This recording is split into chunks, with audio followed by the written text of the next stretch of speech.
Velocidade instantânea. Queremos saber então a velocidade exata de um móvel em um instante t. E aí, vimos que quando fazemos o ΔT muito pequeno, a velocidade média tende para a velocidade do objeto exatamente naquele instante. Assim, nós definimos a velocidade instantânea como sendo v é igual ao limite, quando o ΔT tende a zero, de ΔX sobre ΔT. Nós fizemos a análise através de um cálculo numérico e aqui então a gente define a velocidade instantânea como sendo o limite quando esse ΔT tende a zero. Ou seja, a velocidade instantânea é o limite quando o ΔT tende a zero da velocidade média. Esse cara aqui é a velocidade média.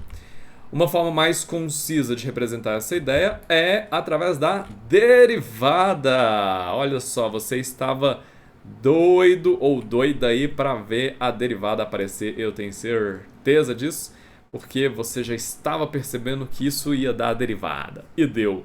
Então a gente pode dizer que a velocidade instantânea de um objeto é a derivada do x no tempo. Ou seja, é a derivada da posição em função do tempo.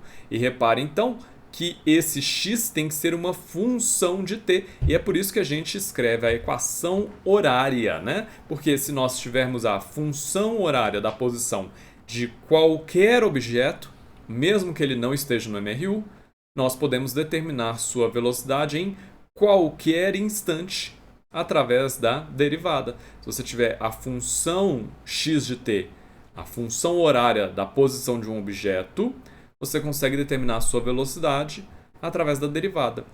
Às vezes essa função horária vai ser uma função horária simples, tipo MRU. Às vezes ela vai ser um pouco mais complicada, como MRUV.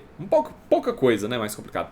Às vezes ela vai ser bem complexa e você só vai conseguir ela através de uma aproximação numérica com um computador. Mas ainda assim você consegue calcular a velocidade como sendo a derivada da posição no tempo. E lembra lá das suas aulas de cálculo que a derivada de x de t corresponde à inclinação do gráfico x de t em cada ponto. E como o v é o dx dt, então a velocidade é obtida pela inclinação da curva no gráfico de posição versus tempo.